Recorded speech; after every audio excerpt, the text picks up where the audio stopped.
예배 자리에 나온 여러분을 주님의 이름으로 사랑하고 축복합니다. 오늘 역다의 말씀을 통해서 우리 이렇게 은혜 받기를 원합니다. 질문 하나 드릴게요. 오늘 제목을 가지고 우리 대답을 하시면 좋겠습니다. 우리 처음 신앙 끝까지 갑시다. 우리 옆에 분과 함께 그렇게 축복하며 인사합시다. 시작. 우리 예수 믿었습니다. 주님 앞에 설 때까지 우리의 믿음과 신앙의 고백이 흔들리지 않기를 주의 이름으로 간절히 축원합니다. 말씀을 준비하면서요, 처음과 끝에 관계되어 있는 사자성어를 좀 몇 개를 찾아봤어요. 한 3개 정도만 예를 들어볼까요? 처음에 용두삼이라고 하는 사자성어가 있습니다. 처음은 용의 머리처럼 창대하게 시작하지만 끝은 뱀의 꼬리처럼 미약하다라는 그런 표현이겠죠. 두 번째 단어에는 철두철미라고 하는 단어가 있더라고요. 처음부터 마지막까지 변함없이 일관된다, 이런 뜻을 갖고 있습니다. 그 다음에 세 번째는 대기만성이라고 하는 단어가 있습니다. 이 사자성어는 처음은 미약하지만 끝은 창대하다, 그런 뜻을 갖고 있습니다. 우리네 인생도 이 사자성어로 한번 구분을 해봤습니다. 우선 용두사미와 같은 인생도 있습니다. 남들의 부러움을 사면서 출발을 했는데 추하고 부끄러운 모습으로 끝나는 인생, 아마 용두삼이라고 하면 될 것 같아요. 다음으로는 철두철미한 인생이 있습니다. 뜻을 세우고 마지막까지 그 뜻을 관철하면서 일관되게 살아가는 그런 인생을 말합니다. 세 번째 인생은 대기만성의 인생이라고 표현하고 싶습니다. 세상 사람들은 알아주지 않습니다. 보잘것없는 인생으로 시작했지만 세월이 가면서 멋진 모습으로 세워져 가는 그런 인생, 우리의 인생이 철두철미한 인생이거나 대기만성의 인생이 될 수 있기를 주님의 이름으로 간절히 축원합니다. 조금 전에 사진을 보여드렸습니다만 절대로 되어서는 안 되는 것이 용두삼위의 인생 아닐까요? 자, 그러면 어떻게 우리 용두삼위의 인생이 되지 않을 수 있을까? 우리 오늘 역대하의 말씀을 통해서 은혜 받기를 원하는데요. 오늘 등장하는 주인공은 우시야라고 하는 왕입니다. 그의 인생을 보면 우린 답을 찾을 수 있을 것 같아요. 먼저 우시야 왕의 인생의 이야기를 좀 잠깐 드리자면요. 우시야는 유다 왕 아마샤의 아들로 태어납니다. 그리고 16살에 유다의 10번째 왕으로 등극하고 52년 동안 유다를 통치하는 왕입니다. 우시야는요, 한마디로 얘기하면 유다 역사에서 가장이라고 해도 과언이 아닐 정도로 위대한 왕 중에 한 명으로 꼽히는 왕이 우시야입니다. 여호와의 율법을 잘 지켰고 그 말씀대로 나라를 잘 다스렸습니다. 군사력도 키웠고요, 성벽을 잘 쌓아서 국가 안보에도 튼튼히 했습니다. 그리고 나라 경제도 아주 발전시킨 다방면에 하나님 앞에서, 세상 앞에서 정말로 훌륭한 인정받는, 하나님께도 인정받고 백성들에게도 인정받는 왕이었습니다. 그러나 문제는 말년에 일어났습니다. 뭐가 문제였을까요? 교만해졌습니다. 왕이면서 오늘 읽은 말씀이 그 이야기예요. 성전에 올라가서 예배를, 우리로 얘기하면 예배예요. 제사를 집례하려고 합니다. 제사장만이 할 수 있는 일을 하려다가 하나님의 징계를 받고 나병에 걸리는 모습을 우리가 읽었습니다. 그리고 나병 때문에, 문둥병이죠, 무려 15년이나 별궁에서 머물다가 외롭게 죽어갑니다. 한마디로 우시야 왕의 인생은 용두삼이 그 자체 아닐까요? 멋지게는 시작했는데 끝은 그렇게 아름답지 못합니다. 젊은 날에 왕이 되어서 하나님의 말씀에 기초해서 나라를 잘 다스렸고 나라를 크게 발전시켰어요. 그러나 이게 문제네요. 그렇죠? 말년에 교만해졌어요. 그래서 오늘 말씀 은혜 나누는 제목이 뭐예요? 우리 신앙 처음부터 끝까지 일발돼야 된다는 것입니다. 우리의 믿음이, 우리의 신앙이 마지막 하나님 앞에 설 때까지 흔들리거나 요동하지 않고 우시아와 같이 용두사미가 되지 않기를 주님의 이름으로 간절히 축원합니다. 결국 하나님의 징계를 받아서 처참한 모습으로 인생의 마지막을 맞이하는 게 우시아 왕이에요.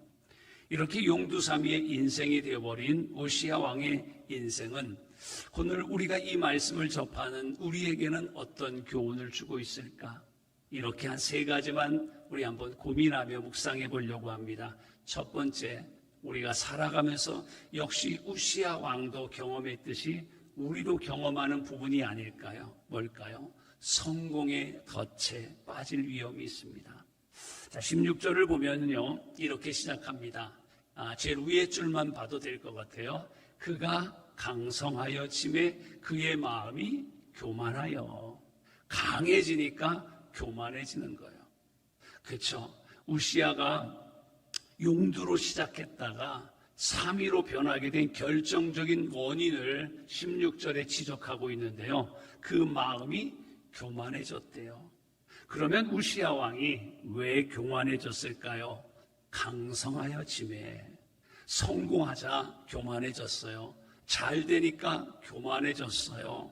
이것이 바로 성공이라는 것의 덫 아닐까요? 성경을 보면 이런 성공의 덫에 걸린 사람들이 사실 여럿이 등장합니다. 그런데 그런 사람들을 잘 살펴보면 그런 사람들의 공통적인 패턴이 하나 나옵니다. 대표적인 예라고 할 수 있는 사람 사울을 잠깐 예를 들어볼게요. 사울을 보면 우시아를 보면 공통점을 대번 찾을 수 있을 것 같아요. 원래 사울은 굉장히 겸손한 사람입니다. 하나님의 선지자 사무엘을 사울에게 보내셔서 왕으로 택하신다는 사실을 알립니다. 사무엘상 9장 21절을 우리 한번 볼까요? 사울이 대답하여 이르되 나는 이스라엘 지파의 가장 작은 지파 베냐민 사람이 아니니까 또 나의 가족은 베냐민 지파 모든 가족 중에서 가장 미약하지 아니하나이까.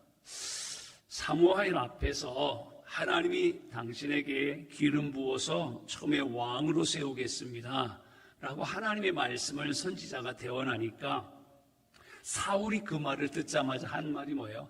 나는 가장 약해요. 나는 가장 미약해요. 그냥 약한 정도가 아니라 아주 미약하다고 자기를 약한 존재로 이야기합니다. 한마디로 말하면 사울이 왕이 되기 전에는 정말로 겸손했다는 말입니다. 그런데 왕이 된 다음에 달라졌어요. 우리네 삶을 비교해 볼까요?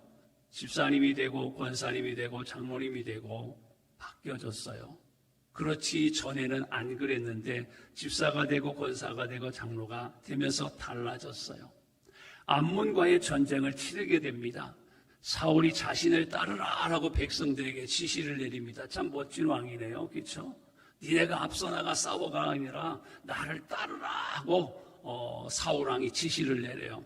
근데 그의 말을 듣고 백성들이 막 일어나서 나도 나가서 싸우겠습니다. 왕이 나가니까 나도 나가서 싸우겠습니다 하고 나선 사람이 30만 명이에요.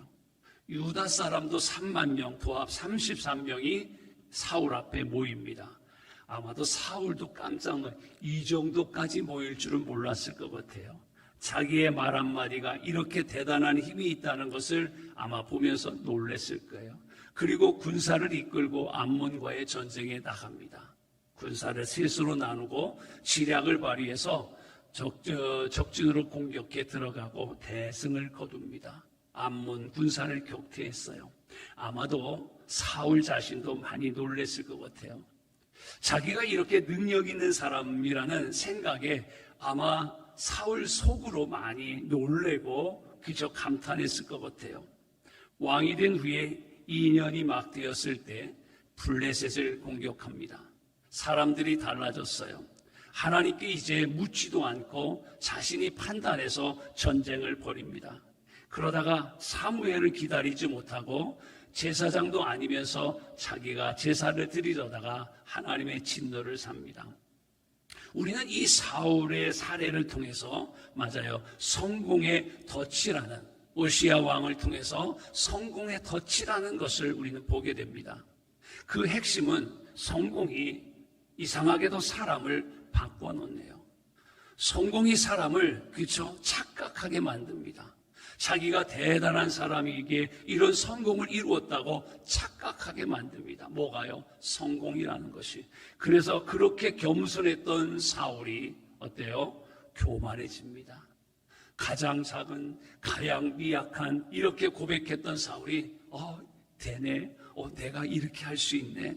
안타깝게도 사울 이후 이스라엘과 유다의 여러 왕들이 이런 성공의 덫에 걸리게 됩니다.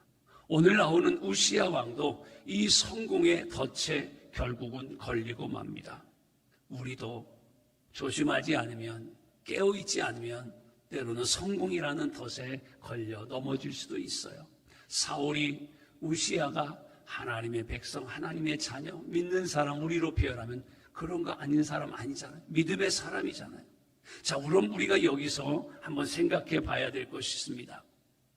사실 성공이라는 것에는 양면이 있는 것 같아요. 우선 성공은 더 큰 성공을 위해 디딤돌 역할을 하기도 합니다. 우리가 작은 성공을 이루게 되면 자신감을 갖게 되잖아요. 나도 할 수 있어. 그런 생각에 자신감을 가지고 정진하게 됩니다. 그래서 더 큰 성공을 이룰 수 있겠죠. 참 좋은 거예요. 그러나 성공은 더 큰 성공을 향해 나가는 것을 때로는 가로막는 걸림돌 역할도 합니다.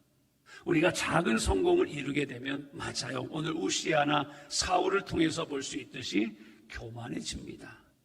자기가 대단하다는 생각, 그 생각 때문에 오늘 사울도 우시아도 행한 실수예요. 뭐예요?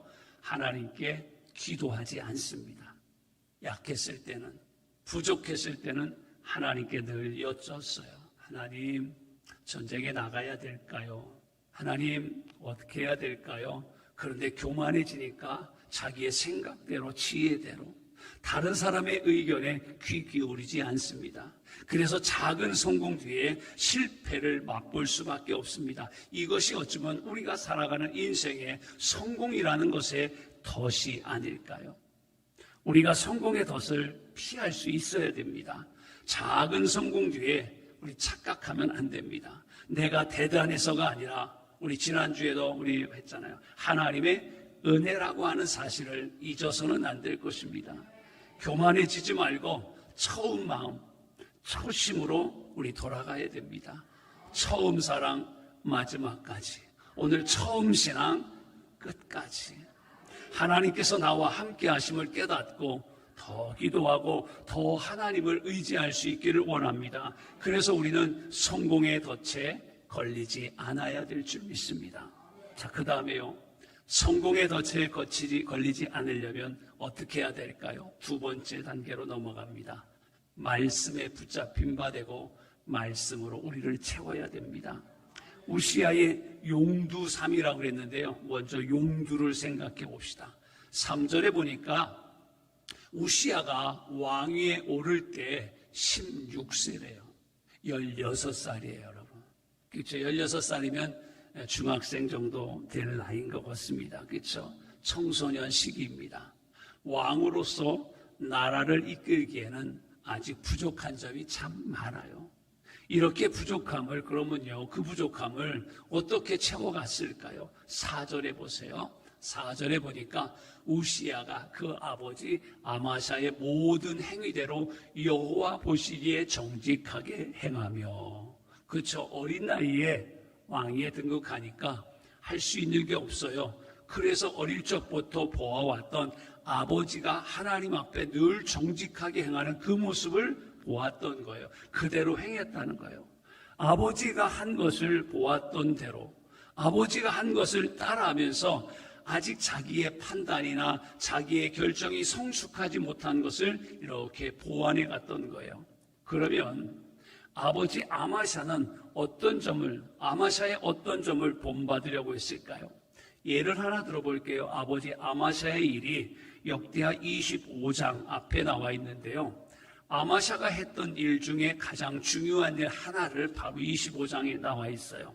자, 아마샤가 에돔과 전쟁을 하게 됐습니다. 그런데 이제 백성들이 전쟁할 숫자가 부족하니까 북이스라엘에 용병을 고용합니다. 우리 용병 소리 우리 러시아와 우크라이나 전쟁을 들으면서 많이 들었죠. 돈 주고 군인을 사오는 거예요. 그런데 선지자가 찾아와서 아마샤 왕에게 하나님의 말씀을 전합니다. 이거 하나님이 기뻐하지 않으십니다.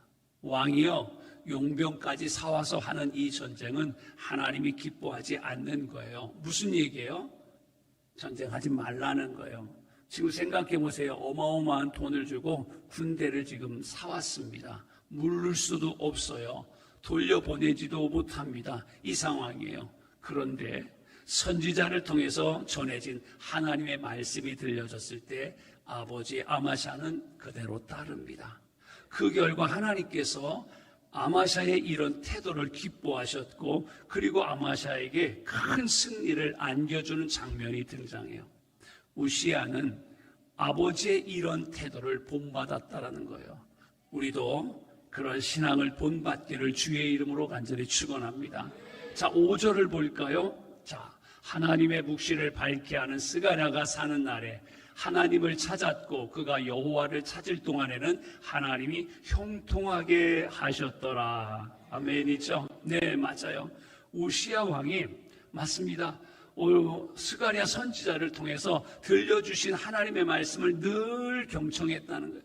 하나님의 말씀이 늘 들려졌다는 거예요. 아버지가 했던 대로 선지자를 통해서 들려주시는 하나님의 말씀을 외면하지 않고 잘 경청했고 순종했어요. 그랬더니 뭐예요? 강성하여졌더라, 형통하여졌더라. 이게 비결이에요. 이게 우시야의 용두예요. 그럼 뒤에 꼬리를 한번 볼까요? 뒤에는 어떻게 됐을까요? 끝부분요. 자, 3위의 모습을 한번 생각해보면 17절, 18절을 우리 한번 볼까요? 제사장 아살랴가 여호와의 용맹한 제사장 80명을 데리고 그 뒤를 따라 들어가서 우시야 왕 곁에 서서 그에게 이르되 우시야여, 여호와께 분향하는 일은 왕이 할 바가 아니요 오직 분향하기 위하여 구별함을 받은 아론의 자손 제사장들이 할 바니 성소에서 나가십시오. 우시야 왕이 성전에 들어가서 분향하려고 하는 거예요. 자, 이 분향은 누가 하는 거예요? 아론의 자손인 제사장들만이 하는 거예요. 그래서 앞에 17절에 보면 당시 제사장들이 80명이 단체로 왕에게 찾아간 거예요. 혼자 가면 안 되니까, 그렇죠? 단체로 제사장들이 찾아가서 왕이요, 이건 아닙니다. 이거 하나님 앞에 하는 거는 이거 왕이 할 일이 아니에요. 하나님이 세워준 아론의 자손들 제사장들이 해야 되는 건데 지금 왕은요 해서는 안 되는 일을 하고 계신 거예요. 중단하세요. 지금 이분들이 뭐예요? 하나님의 말씀을 대언하는 선지자들이에요. 그런데 여러분 19절의 말씀을 한번 또 읽겠습니다. 우시야가 손으로 향로를 잡고 분향하려 하다가 지금 이럴 때 제사장들이 찾아와서 안 됩니다라고 한 거예요. 그랬더니 어떻게 해요? 화를 내니 그가 제사장에게 화를 낼 때에, 그렇죠? 아, 그렇군요. 제가 잘못했네요. 깨달아야 되는데 화를 내는 거예요. 내가 누구야? 내가 왕이야. 늘 말씀드리죠. 우리가 신앙생활에서 내가라고 하는 말이 나올 때가 참 위험한 거예요. 근데 우시야가 그렇게 됐어요. 제사장을 통해서 전해지는 하나님의 말씀이거든요.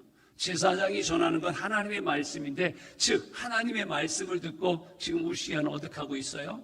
화내고 있어요. 여러분, 하나님의 말씀을 듣는 자세가 화낼 일은 아니잖아요, 그렇죠? 하나님의 말씀 우리가 어떻게 들어야죠? 그렇죠? 아멘으로 들어야 돼요. 우시야 왕이 달라졌어요.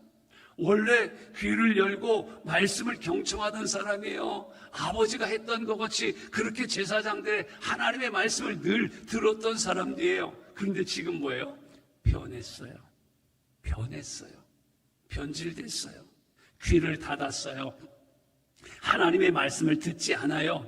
오히려 말씀을 전하는 주의 종들을 향하여 화를 내고 있어요. 그러면 우시야 왕은 어떻게 하다가 이렇게 됐을까요?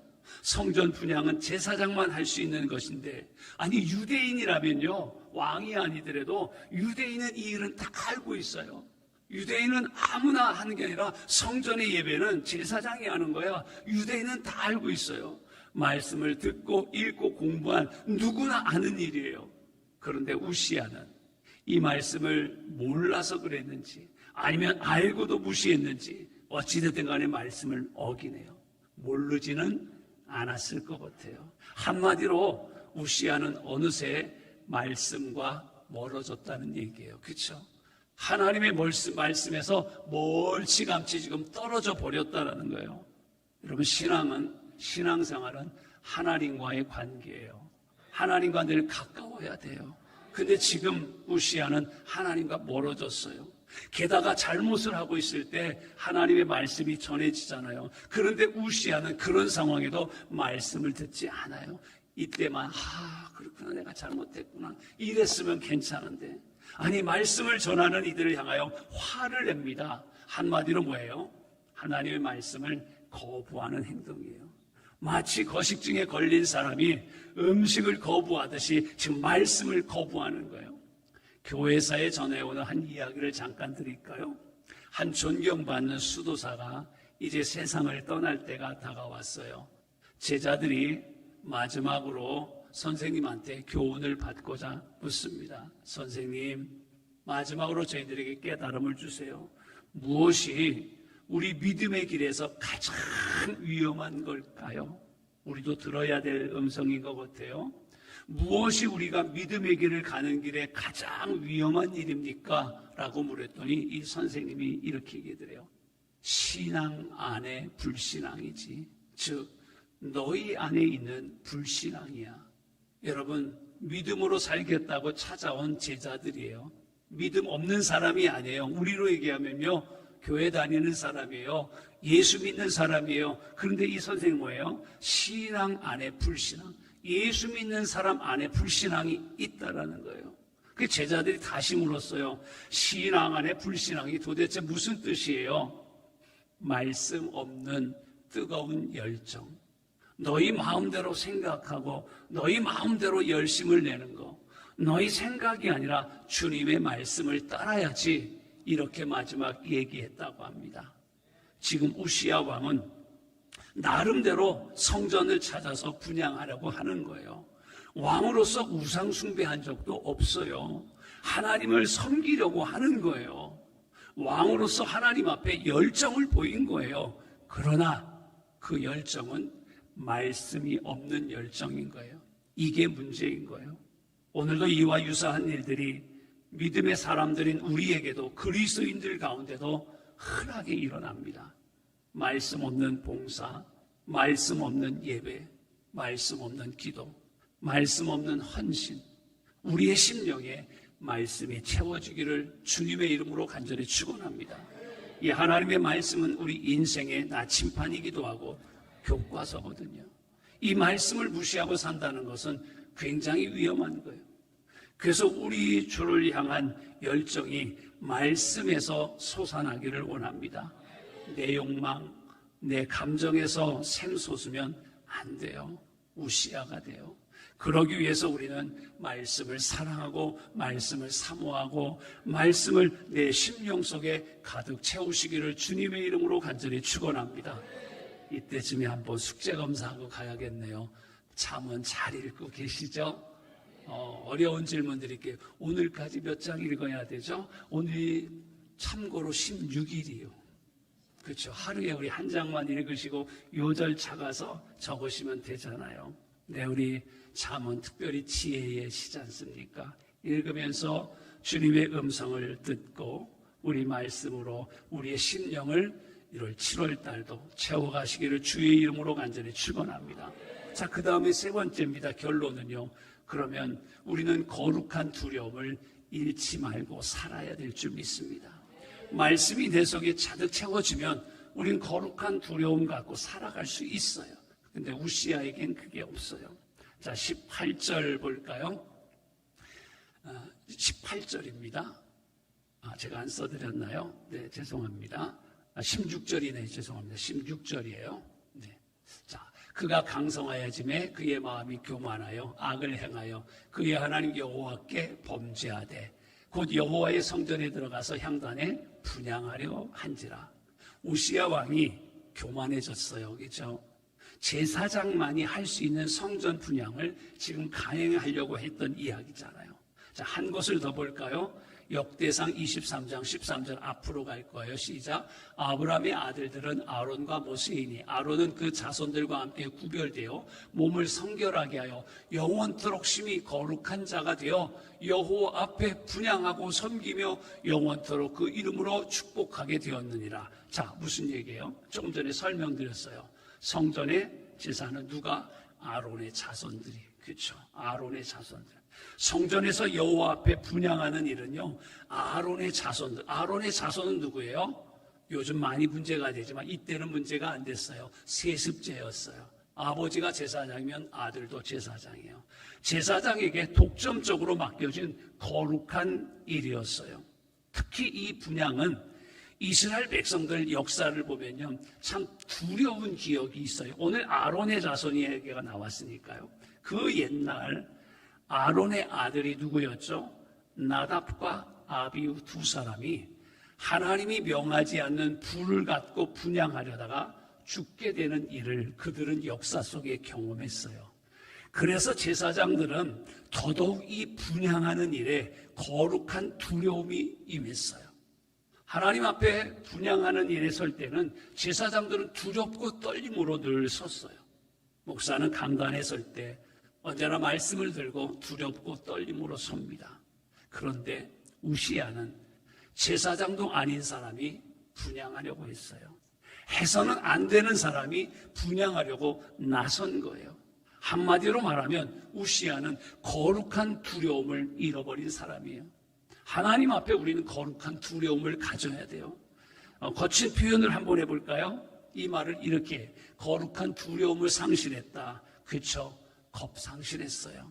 강단에서 할 말은 단어가 아닌 것 같아서 좋은 말로 했어요. 겁을 상실한 사람. 여기에 겁 다음에 뭐가 들어가죠? 이거를 뭐라고 하죠? 제 말로는 안 할래. 그렇죠? 뭐를 상실한 사람이라고 하잖아요. 본문 19절 보면 우시야가 제사장이 전하는 말씀을 듣고 화를 냈어요. 근데 그 순간 여러분 어떤 일이 벌어졌어요? 하나님이 치셔요. 19절에 보니까 이마에 나병이 생겨요. 문둥병이에요. 하나님께서 그 순간에 나병 걸리게 하셨어요. 문둥병 걸리게 하셨어요. 우시야가 여러분 얼마나 놀랐을까요? 또 얼마나 하나님이 두려웠을까요? 하나님께서 거룩한 두려움이 무엇인지 직접 보여주신 그런 장면이에요. 출애굽기 3장 5절 예를 하나 들어볼게요. 모세의 이야기잖아요. 하나님이 이르시되 이리로 가까이 오지 말라. 내가 선 곳은 거룩한 땅이니 내 발에서 신을 벗으라. 우리 참 잘 알고 있는 말씀이죠.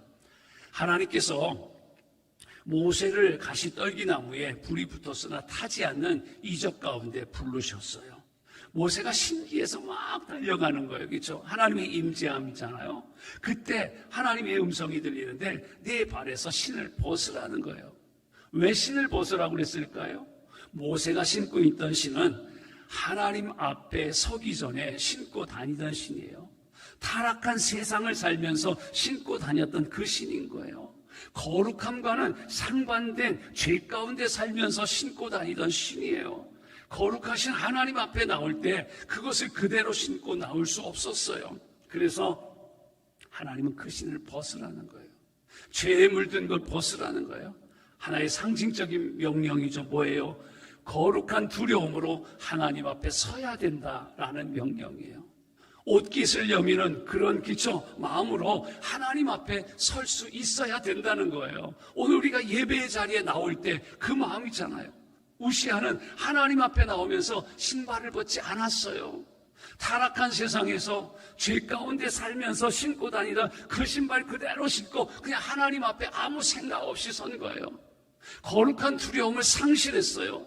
거룩한 두려움도 없는 채 하나님 앞에 그냥 세상 모습 그대로 쓴 거예요. 오늘 우리들의 모습에도 알게 모르게 우시아와 같은 모습은 없나요? 세속주의의 물결에 거세지면서 점점 사실은 더 많아지지 않나요? 뭐 핑계를 대면 다 끝났지만요, 코로나 시대를 겪으면서 사실 크게 늘어난 것 같아요. 거룩한 두려움을 잃어버린 사람들이 사실 도처에 넘쳐나요. 우리가 거룩한 두려움 회복할 수 있기를 원합니다. 하나님께 예배할 때 거룩한 두려움으로 우린 예배 드려야 돼요. 하나님께 맡겨주신 사역을 감당할 때 거룩한 두려움으로 우리 감당할 수 있어야 돼요. 하나님께서 보내셔서 세상에서 우리의 일상을 살아갈 때 거룩한 두려움 우린 잃어버리지 않아야 돼요. 사명감 감당하고 직장에서 일을 하고 삶의 자리에서 살아갈 때 오늘 우시아는 화냈다고 그랬어요. 우리는 화낼 일 아니에요. 두려움으로 감당해야 될 일입니다. 오늘 말씀을 정리합니다. 우리의 인생, 처음도 좋고 중간도 좋고 마지막도 좋고 결코 용두사비가 되어서는 안 될 것 같아요. 그러기 위해서 우리는 성공의 덫에 빠져서는 안 될 것 같습니다. 성공 뒤에 결코 교만에 우리 빠져서도 안 될 것입니다. 더욱 우리 심령을 말씀으로 그러기 위해서 채울 수 있기를 소원합니다. 말씀을 사랑하고 말씀을 경청하기를 주의 이름으로 간절히 축원합니다. 그리고 거룩한 두려움을 하나님 앞에 설 때마다 잊지 맙시다. 거룩한 두려움으로 매일매일을 살아내기를 소원합니다. 사랑하는 우리 입장의 모든 가족 여러분, 언제나 어느 때나 우리 하나님의 말씀에 붙잡혀서 거룩한 두려움으로 처음과 끝이 한결같은, 아니 처음에는 좀 미약하였지만 나중에 더 좋은 우리 모든 성도들이 되시기를 주님의 이름으로 간절히 축원합니다.